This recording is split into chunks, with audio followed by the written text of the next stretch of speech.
Update ಪಡ್ಕೊಳ್ಳೋಣ. ಇನ್ನಷ್ಟು details ಕೊಡ್ತಾರೆ ನಮ್ಮ political bureau chief Vijay ಜೊನ್ನಳ್ಳಿ.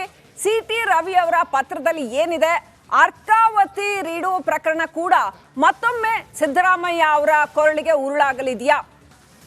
Srilakshmi, ಮುಖ್ಯಮಂತ್ರಿ ಸಿದ್ದರಾಮಯ್ಯ ಮತ್ತು ಕಾಂಗ್ರೆಸ್ನ ಸರ್ಕಾರ ಸಚಿವ ಸಂಪುಟ ಸಭೆ ಬಿಜೆಪಿ ಮತ್ತು ಜೆಡಿಎಸ್ನಲ್ಲಿ ಇರುವಂತಹ ಕುಮಾರಸ್ವಾಮಿ ಸೇರಿದಂತೆ, ನಿರಾಣಿ ಸೇರಿದಂತೆ, ಜನಾರ್ದನ್ ರೆಡ್ಡಿ ಸೇರಿದಂತೆ ಯಾರ್ಯಾರು ಹಗರಣಗಳನ್ನು ಸಂಬಂಧಪಟ್ಟ ರಾಜ್ಯಪಾಲರ ಮುಂದೆ ಪ್ರಾಸಿಕ್ಯೂಷನ್ ಅನುಮತಿ ಕೊಡಬೇಕು ಅಂತ ಆಗ್ರಹದ ನಿರ್ಣಯವನ್ನು ಕಳಿಸಿದ ಬೆನ್ನಲ್ಲೇ ಕೂಡ ಈಗ ಬಿಜೆಪಿ ಕೂಡ ಒಂದು ಸ್ಟ್ರಾಟಜಿಯನ್ನು ಮಾಡಿರುವಂಥ ಒಂದು ರೀತಿಯಲ್ಲಿ ಗೂಗ್ಲಿ ಹಾಕಿದ್ದಾರೆ ಅಂತಲೇ ಕೂಡ ಹೇಳ್ಬೋದು. ಯಾಕಂದರೆ ಸಿ.ಟಿ. ರವಿ ಅವರು ಈಗ ಒಂದು ಪತ್ರ ಬರೆದು ಸಾಕಷ್ಟು ಮಹತ್ವವನ್ನು ಪಡೆದುಕೊಂಡಿರುವಂಥದ್ದು. ಈ ಹಿಂದೆ ಸಿದ್ದರಾಮಯ್ಯ ಅವರ ವಿರುದ್ಧ ಕೇಳಿ ಬಂದ ಗಂಭೀರ ಆರೋಪ ಅರ್ಕಾವತಿ ಡಿನೋಟಿಫಿಕೇಶನ್ ಸಂಬಂಧಪಟ್ಟ ಪ್ರಕರಣ. ಆಗ ಮುಖ್ಯಮಂತ್ರಿ ಸಿದ್ದರಾಮಯ್ಯ ಆಗಿದ್ದಂಥ ಸಂದರ್ಭದಲ್ಲಿ ನ್ಯಾಯಮೂರ್ತಿ ಕೆಂಪಣ್ಣ ಆಯೋಗವನ್ನು ರಚಿಸಿತ್ತು. ತನಿಖೆ ಕೊಟ್ಟು ವರದಿ ಕೊಟ್ಟಿದೆ. ಹಲವು ವರ್ಷಗಳು ಕಳೆದಿದೆ. ಇಲ್ಲಿವರೆಗೂ ಕೂಡ ಅದು ಬಹಿರಂಗ ಆಗಿಲ್ಲ. ಅದನ್ನು ಬಹಿರಂಗ ಪಡಿಸಬೇಕು, ಮುಖ್ಯಮಂತ್ರಿ ಸಿದ್ದರಾಮಯ್ಯ ಸೂಚನೆ ಕೊಡಬೇಕಂತ ನೇರವಾಗಿ ರಾಜ್ಯಪಾಲರಿಗೆ ಪತ್ರವನ್ನು ಬರೆದಿರುವಂಥದ್ದು. ಇದು ಕಾಂಗ್ರೆಸ್ ಒಂದು ರೀತಿಯಲ್ಲಿ ಇಕ್ಕಟ್ಟಿಗೆ ಸಿಲುಕುವಂಥ ಯತ್ನ ಆಗಿರುವಂಥದ್ದು, ಇಕ್ಕಟ್ಟಿಗೆ ಸಿಲುಕುವಂಥ ಸಾಧ್ಯತೆ ಇರುವಂಥ. ಯಾಕಂದ್ರೆ ಈಗ ಸಿದ್ದರಾಮಯ್ಯ ವಿರುದ್ಧ ಗಂಭೀರ ಆರೋಪ ಬಂದಿರುವಂಥ ಹಿನ್ನೆಲೆಯಲ್ಲಿ ಈಗ ಬಿಜೆಪಿ ಮತ್ತು ಜೆಡಿಎಸ್ ಇದನ್ನೇ ಪ್ರಶ್ನೆ ಎತ್ತುತ್ತೆ. ಹೌದು, ನಿಮ್ಮ ವಿರುದ್ಧ ಗಂಭೀರ ಆರೋಪ ಇದೆ, ಅದನ್ನ ತನಿಖೆ ಆಗಿರುವಂಥ ವರದಿಯನ್ನು ಬಹಿರಂಗಪಡಿಸಿ ಅಂತ. ಈಗ ಸರ್ಕಾರ ಏನು ಮಾಡುತ್ತೆ ಅಥವಾ ರಾಜ್ಯಪಾಲರು ಏನು ಮಾಡ್ತಾರೆ ಅನ್ನುವಂಥದ್ದು ಸದ್ಯಕ್ಕಿರುವಂಥ ಕುತೂಹಲದ ಪ್ರಶ್ನೆ. ಒಂದಷ್ಟು ನಾನಾ ಬೆಳವಣಿಗೆಗೆ ಆಗುವಂಥ ಎಲ್ಲ ಸಾಧ್ಯತೆ ಇರುವಂಥದ್ದು. Srilakshmi, right, thank you Vijay ಡೀಟೇಲ್ಸ್ಗಾಗಿ.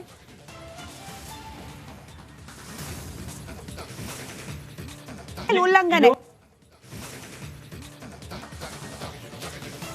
Rajiv ಇನ್ನು ಏನೆಲ್ಲ ಹೇಳಿದ್ರು, ಯಾವ್ಯಾವ ಪ್ರಮುಖ ಅಂಶಗಳನ್ನ ಹೇಳಿದ್ರು, ಕೀ ಟೇಕ್ ಅವೇಸ್ ಏನು ಈ ರಾಜೀವ್ ಅವರ ಇಂಟರ್ವ್ಯೂದು ನೋಡ್ತಾ ಹೋಗೋಣ.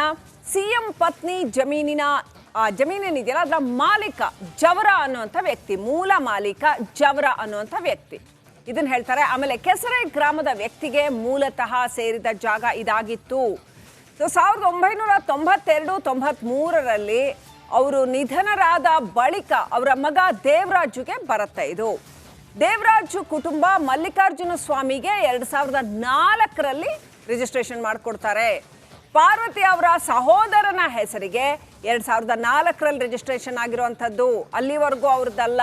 2005ರಲ್ಲಿ ಮಲ್ಲಿಕಾರ್ಜುನ ಸ್ವಾಮಿ ಜಮೀನನ್ನ ಬೇರೆಯವರಿಗೆ ಕೊಡಲಾಗತ್ತೆ. 2010ರಲ್ಲಿ ಪಾರ್ವತಿ ಅವರಿಗೆ ಸಹೋದರಿ ಅಂತ ಮಲ್ಲಿಕಾರ್ಜುನ ಸ್ವಾಮಿ ಅವರು ಗಿಫ್ಟ್ ಡೀಡ್ ಮಾಡಿಕೊಡ್ತಾರೆ.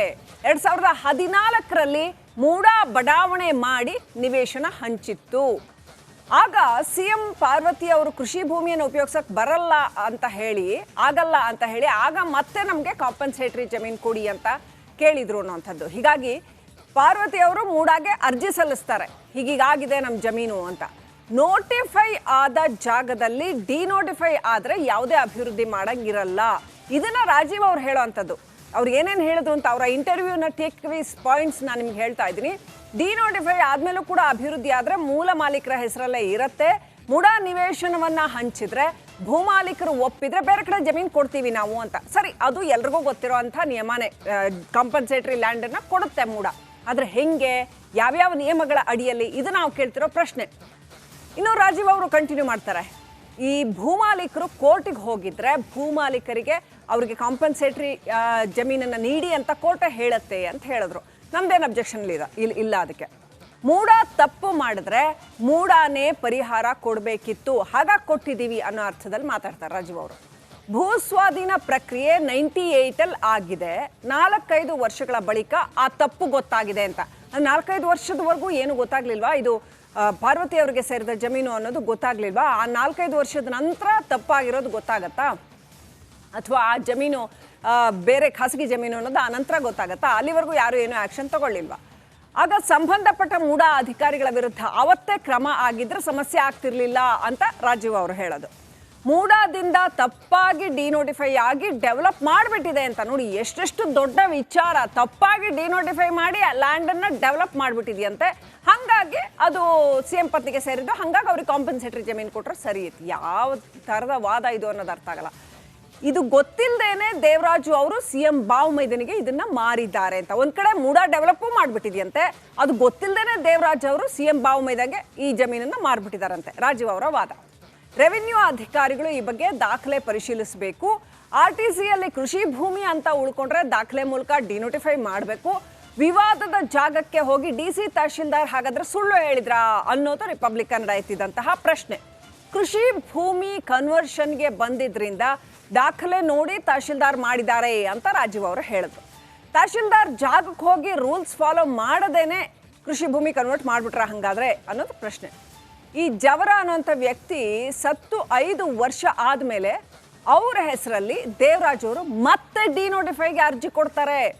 ಆ ಸರ್ವೆ ನಂಬರ್ಗೆ ಡಿನೋಟಿಫೈ ಆಗುತ್ತೆ ಹೊರತು ಅದು ವ್ಯಕ್ತಿ ಹೆಸರಲ್ಲ ಅಂತ ರಾಜೀವ್ ಅವರು ಹೇಳೋದು. ಸಬ್ ರಿಜಿಸ್ಟ್ರಾರ್ ಅಧಿಕಾರಿಗೆ ಕೇವಲ ರಿಜಿಸ್ಟರ್ ಮಾಡೋದು ಬಿಟ್ಟರೆ ಬೇರೆ ಏನೂ ಇಲ್ಲ. 2001ರಲ್ಲಿ ಸದರಿ ನಿವೇಶನ ಹಂಚಿಕೆ ಆಗಿದೆ, ಲೇಔಟ್ ಜಾಗವನ್ನು ಖರೀದಿ ಮಾಡಿದ್ದಾರೆ, ಕೃಷಿ ಭೂಮಿ ಡಿನೋಟಿಫೈ ಆಗಿದೆ. ಇವೆಲ್ಲ ಇದ್ರೂ ಕೂಡ ಬದಲಿ ನಿವೇಶನ ಹೇಗೆ ಕೇಳಿದ್ರು ಅನ್ನೋದು ನಮ್ಮ ಪ್ರಶ್ನೆ. ಪಾರ್ವತಿ ಅವರಿಗೆ ಭೂಮಿ ವಿಚಾರವಾಗಿ ಯಾವುದೇ ಮಾಹಿತಿ ಇರಲ್ಲ ಅನ್ನೋದು ರಾಜೀವ್ ಅವರು ಹೇಳಿರ್ತಕ್ಕಂಥದ್ದು. ತಪ್ಪು ಮಾಡಿರೋದು ಅಧಿಕಾರಿಗಳು, ಸಿಎಂ ಅಲ್ಲ, ಪಾರ್ವತಿ ಅವರಲ್ಲ ಅಂತ ರಾಜೀವ್ ಅವರು ಡಿಫೆಂಡ್ ಮಾಡ್ಕೊಂಡಿದ್ದಾರೆ. ಸಿಎಂ ಪತ್ನಿ ಅರ್ಜಿಯಲ್ಲಿ ಇಂಥ ಜಾಗದಲ್ಲಿ ನಿವೇಶನ ಕೊಡಿ ಅಂತ ಕೇಳಿಲ್ಲ ಅಂತ ರಾಜೀವ್ ಅವರು ಹೇಳ್ತಾರೆ. ರಿಪಬ್ಲಿಕ್ ಕನ್ನಡ ವೀಕ್ಷಕರೇ, ನಿಮ್ಮ ಮುಂದೆ ಇಟ್ಟಿರ್ತಕ್ಕಂಥ ದಾಖಲೆಗಳು ಹೇಳ್ತವೆ ಅವರು ಕೇಳಿದ್ದಾರೆ ಅಂತ. 2017ರಲ್ಲಿ ಡಿನೋಟಿಫೈ ಆಗದೇ ಇರೋದ್ರಿಂದ ಬೇರೆ ಕಡೆ ಜಾಗ ಕೊಡೋ ಬಗ್ಗೆ ಚರ್ಚೆ ಆಯಿತು ಅಂತ ಈ ಎಲ್ಲ ಅಂಶಗಳನ್ನು ಕೂಡ ರಾಜೀವ್ ಅವರು ಅವರ ಸಂದರ್ಶನದಲ್ಲಿ ಹೇಳಿದರು. ಇನ್ನೊಂದು ಬ್ರೇಕಿಂಗ್ ಅಪ್ಡೇಟ್ ಬರ್ತಾ ಇದೆ. Republic Kannada exclusive. Arkavathy denotification ಪ್ರಕರಣದಲ್ಲೂ ಕೂಡ ಸಿಎಂ ಸಿದ್ದರಾಮಯ್ಯಗೆ ಸಂಕಷ್ಟ ಬಂದಿದ್ಯಾ? ಒಟ್ನಲ್ಲಿ ಸಿಎಂ ಸಿದ್ದರಾಮಯ್ಯ ಅವರಿಗೆ ಭೂ ಸಂಕಷ್ಟ ತಪ್ಪಿಲ್ಲ. ನ್ಯಾಯಮೂರ್ತಿ ಕೆಂಪಣ್ಣ ಆಯೋಗದ ವರದಿಯನ್ನ ಬಹಿರಂಗ ಮಾಡಿ ಅಂತ ಆಗ್ರಹ ಪಡಿಸಲಾಗ್ತಾ ಇದೆ. ವರದಿ ಬಹಿರಂಗ ಪಡಿಸಿ ಅಂತ ಬಿಜೆಪಿ ಎಂಎಲ್ಸಿ ಸಿಟಿ ರವಿ ಪತ್ರ ಬರೆದಿದ್ದಾರೆ. ಸಿಎಂ ಸಿದ್ದರಾಮಯ್ಯ ಅವರಿಗೂ ಸಿಟಿ ರವಿ ಅರ್ಕಾವತಿ ರೀಡು ಸಂಬಂಧಪಟ್ಟಂಗೆ ಲೆಟರ್ ಬರೆದಿದ್ದಾರೆ. ಹಾಗೇನೆ ಅವರಿಗೆ ಅದನ್ನ ಬಹಿರಂಗ ಪಡಿಸೋದಕ್ಕೆ ಸೂಚಿಸಿ ಅಂತ ರಾಜ್ಯಪಾಲರಿಗೂ ಕೂಡ ಸಿಟಿ ರವಿ ಲೆಟರ್ ಬರೆದಿದ್ದಾರೆ.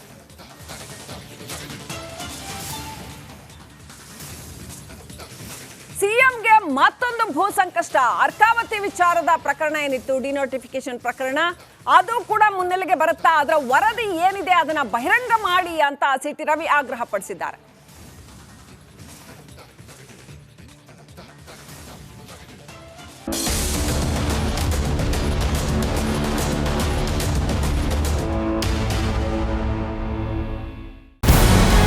ನಮಸ್ಕಾರ, ಕರ್ನಾಟಕ ಪ್ರೈಮ್ ಟೈಮ್ಗೆ ಸ್ವಾಗತ.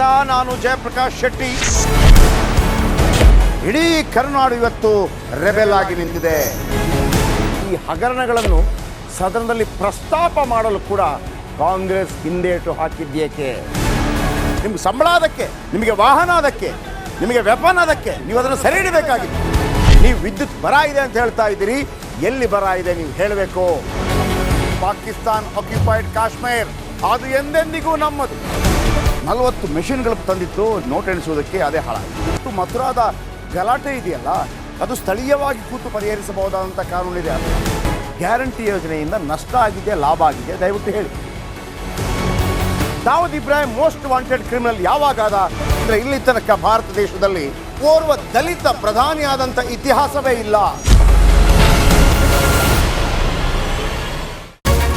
ರಿಪಬ್ಲಿಕ್ ವರ್ಲ್ಡ್ ಆಪ್ ಇದು ಕೇವಲ ಅಪ್ಲಿಕೇಶನ್ ಅಲ್ಲ, ಸಮಗ್ರ ಸುದ್ದಿಗಳ ಸಂಪರ್ಕ ಮಾರ್ಗಕ್ಕೆ ಕ್ರಾಂತಿಕಾರಿ ಬದಲಾವಣೆ. ರಿಪಬ್ಲಿಕ್ ವರ್ಲ್ಡ್ ಆಪ್ ಕೇವಲ ಸುದ್ದಿ ಅಪ್ಲಿಕೇಶನ್ ಅನ್ನ ಪರಿಚಯ ಮಾಡ್ತಾ ಇಲ್ಲ, ಬದಲಾಗಿ ಡಿಜಿಟಲ್ ಸುದ್ದಿ ಬಳಕೆಯ ಹೊಸ ಯುಗಕ್ಕೆ ನಾಂದಿ ಹಾಡ್ತಾ ಇದೆ. ಇದೊಂದು ಬ್ರೇಕಿಂಗ್ ನ್ಯೂಸ್, ಪ್ರಭಾವಶಾಲಿ ಕಾರ್ಯಕ್ರಮಗಳಿಗೆ ಗಟ್ಟಿಯಾದ ವೇದಿಕೆ. ರಿಪಬ್ಲಿಕ್ ವರ್ಲ್ಡ್ ಅಪ್ಲಿಕೇಶನ್ ಈಗ ಲೈವ್ ಆಗಿದೆ. ಗೂಗಲ್ ಪ್ಲೇ ಸ್ಟೋರ್ ಮತ್ತು ಆಪಲ್ ಆಪ್ ಸ್ಟೋರ್ ಎರಡರಲ್ಲೂ ಲಭ್ಯವಿದೆ. ಈಗಲೇ ಡೌನ್ಲೋಡ್ ಮಾಡಿ.